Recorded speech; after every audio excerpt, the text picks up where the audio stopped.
Mi nombre es Julio César Martínez Carvajal y hoy vamos a hablar acerca de la regulación ácido-base. Concretamente nos centraremos en estudiar cómo es esta regulación a nivel renal. Los procesos metabólicos intracelulares producen ácidos, es decir, sustancias capaces de liberar iones en forma de hidrógeno, hidrogeniones. Eso se produce por oxidación de los hidratos de carbono y las grasas. Si es completa, da lugar a ácido carbónico, y si es incompleta, a ácidos orgánicos como es el ácido pirúvico, el láctico, acetoacético, beta-hidroxibutírico, etc. También a expensas de los compuestos orgánicos de las proteínas, a partir del fósforo y el azufre que contienen, se pueden formar ácidos. De igual manera, se forman sustancias capaces de aceptar iones, llamadas bases, de lo que resulta la existencia de un justo equilibrio entre la producción de ácidos y bases. Esto permite un estado normal de neutralidad de los líquidos corporales.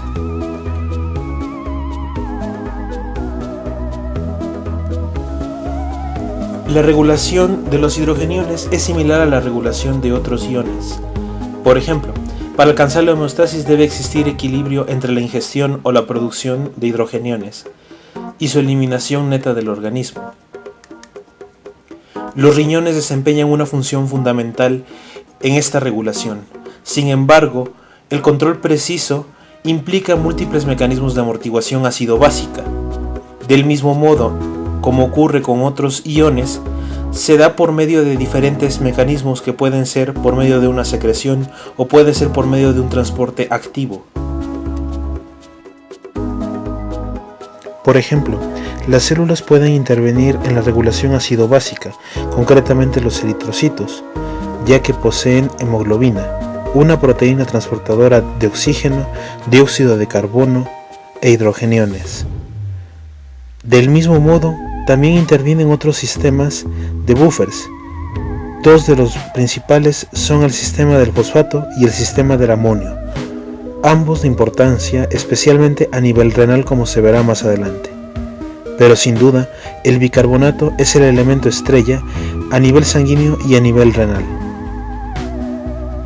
Por último, los pulmones son otro componente amortiguador importante, ya que por medio del intercambio gaseoso, oxígeno y dióxido de carbono puede alterarse el pH.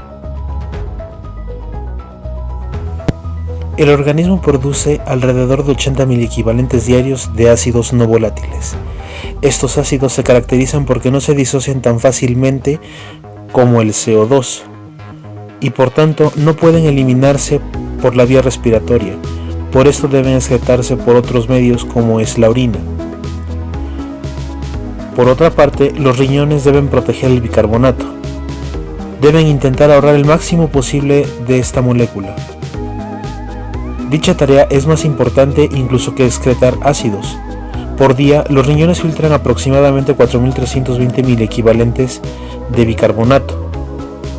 Es necesario destacar que por cada molécula de bicarbonato se requiere de un hidrogenión para su reabsorción, como más adelante se verá.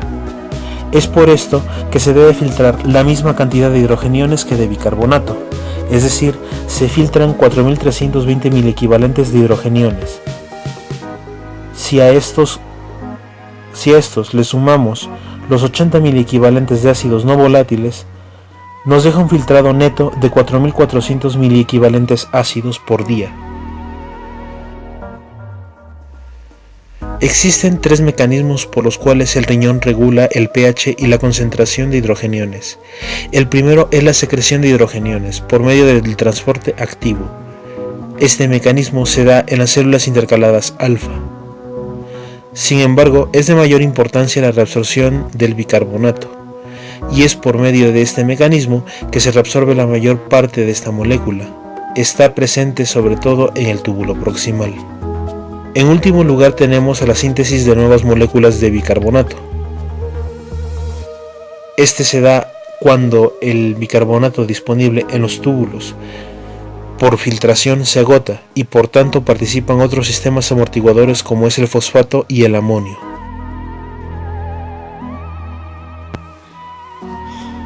Durante la secreción activa, el CO2 presente en la sangre llega hasta las células intercaladas y difunde fácilmente por la membrana.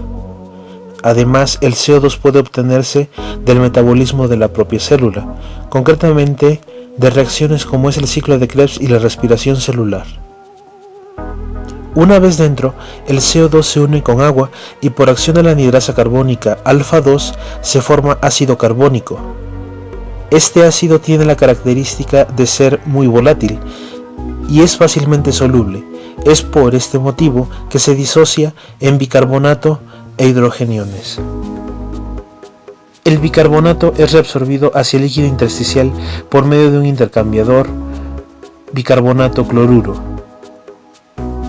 Los hidrogeniones son secretados por transporte activo gracias a dos proteínas específicas, una ATPasa transportadora de hidrogeniones y un transportador hidrógeno-potasio ATPasa. La energía para ambos transportadores se obtiene a partir de la degradación de ATP a ADP. Por otra parte, dos canales permiten la difusión facilitada de iones. Uno permite la reabsorción del potasio y otro excretar el cloruro. El transporte activo se da principalmente a nivel del túbulo proximal. Aquí participa un contransporte sodio e hidrogeniones, que permite el ingreso de un sodio y la salida de un hidrogenión. El sodio ingresa a favor del gradiente que la bomba sodio-potasio ATPasa ha establecido. Este gradiente, a su vez, otorga la energía para mover el hidrogenión en dirección opuesta. Una vez que el hidrogenión es excretado, se mezcla con bicarbonato por acción de la anhidrasa carbónica alfa-4, generando ácido carbónico, el cual se disocia en dióxido de carbono y agua. El dióxido de carbono difunde fácilmente la membrana celular y puede repetir el ciclo para formar un bicarbonato que se reabsorberá. Es necesario destacar que la reabsorción de bicarbonato se hace en forma de CO2 y no de la molécula en sí, debido a que la membrana no es permeable al bicarbonato. Es por esto que primero se debe transformar en CO2. A nivel del túbulo proximal también participan otros sistemas amortiguadores. Uno de ellos es el sistema amortiguador del fosfato. En este se da un proceso idéntico al anterior, con la diferencia de que aquí participa el fosfato sódico, el cual se une al hidrogenión excretado, para formar bifosfato de sodio, el cual es eliminado en la orina. Es necesario recalcar que aquí no se reabsorberá el bicarbonato. Por lo general, este mecanismo suele activarse cuando la cantidad de hidrogeniones secretados supera a la de bicarbonato disponible en el túbulo.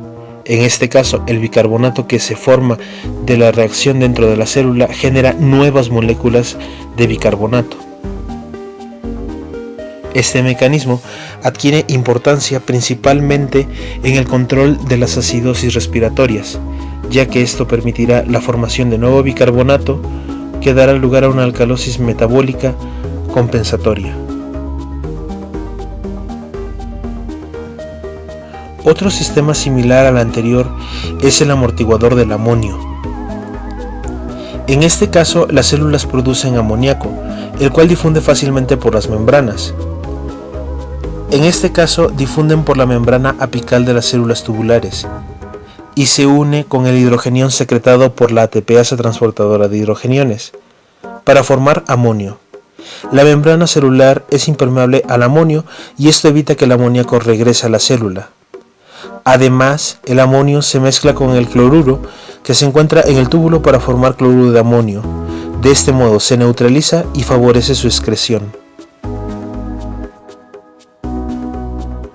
Existe otra variante del sistema del amonio. Algunas proteínas, especialmente la glutamina, al metabolizarse en el hígado, producen iones amonio. Sin embargo, existe una fracción de glutamina que llega a los riñones. Ahí es transportada al interior de las células epiteliales de los túbulos proximales, de la rama ascendente del asa de Henle y de los túbulos distales. Al metabolizarse produce 2 amonios y 2 bicarbonatos.